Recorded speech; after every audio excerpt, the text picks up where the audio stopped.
We are beginning a trip down the southwest branch, and we're standing right at Dead Man's Tunnel, and we're going to go through that dreadful place.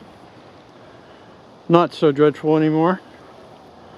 I understand this place got its name one time when there were some Knights of the Road, some bums partying in here, and a train came through. That's right, trains used to come through here. Anyhow, the poor unfortunate fellows got wiped out, and this place got the name Dead Man's Tunnel. And you can even hear an echo as we go through here. And I one time talked to a fellow named Al Baird. Al had been an engineer on the diesels that used to come through here. And he told me it was difficult taking a train through here because the clearances were so tight. This particular feature of the Southwest Branch Junction was called a duck under. There were duck unders and jump overs.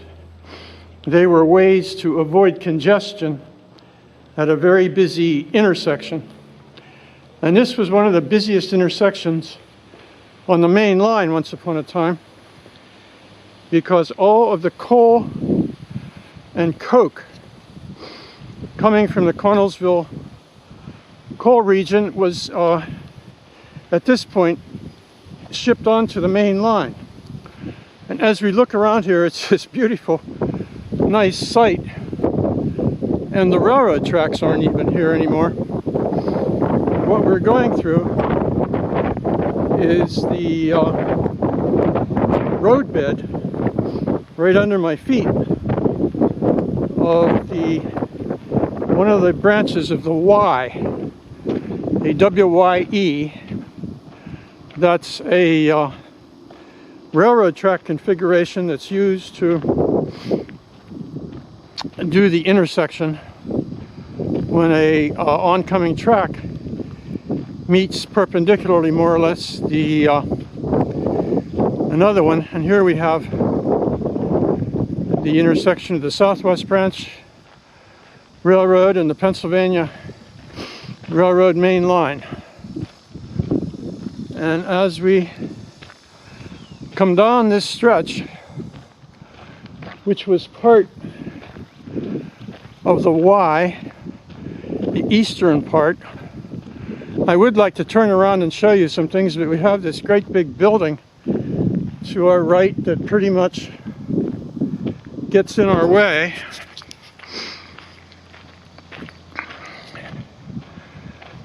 And we approach slowly the area where St. Clair Supply used to be located. That's a business that some people probably still remember.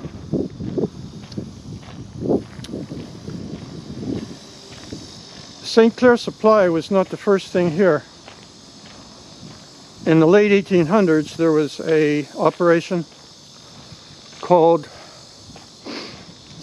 Saxman Carroll Lumber Company, and that went out of business, and it was replaced by a foundry that used to sit here. As a matter of fact, one of these streets there used to be called Foundry Street, but then it was replaced in the early 1900s, I think, by Jack Street, which doesn't even run through here. Now we're finally out into the area past those buildings. We're able to look down and see the tracks of the Southwest Branch. That's going over for the west part of the Y, going over there. There's so much that's not here anymore. St. Clair Supply had its origins not here, but over on the other side of Pittsburgh Street on the Southwest Branch. And then in the first decade of the 1900s, St. Clair Supply moved to this location here.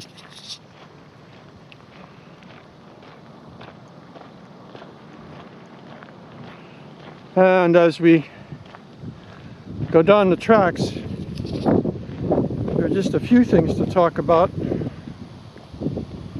One of them being that the southwest branch was probably the third significant area in the Greensburg vicinity that there was an industrial clustering. The first part was actually in town, in the section of town called Dutchtown, and probably not too many people remember where that was. The second part was up in Ludwig. That was because the railroad had its railroad yards up there, and it was a great shipping point. So the industrial operations tend to group around a place where there was shipping that could bring material in that they needed, machinery they needed for their operation, parts, and then finished products could be shipped out. Ludwig. Zoom out a little bit. And the southwest branch that we're looking at was the third significant area of industry, and probably the most visible and most potent, we'll say. You know, it was really a producer. As you walk further down the line, we'll see a lot of operations that are gone now. This stuff is covered in a book I wrote called Greensburg, PA, The Other Side of the Tracks. The Balzer-Meyer Historical Society is publishing that now. So the material that gets pointed out in these little journeys down the southwest branch is available in published form.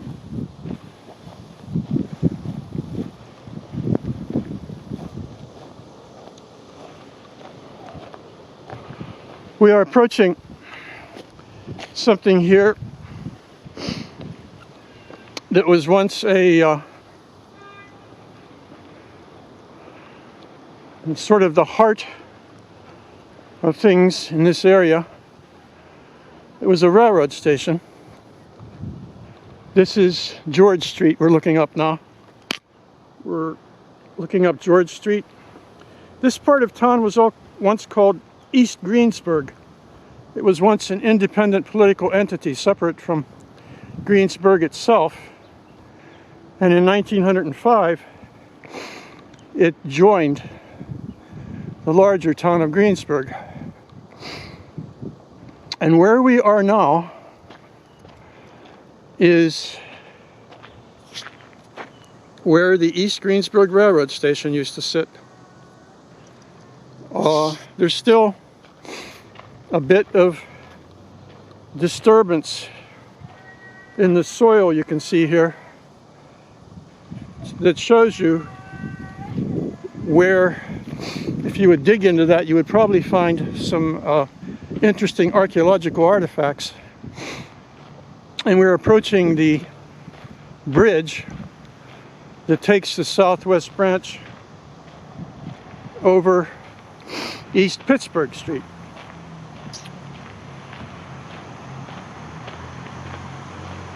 To me, it's just always somewhat interesting how much stuff gets wiped out. I mean, how much was here once upon a time and is just gone. This bridge originated in 1903.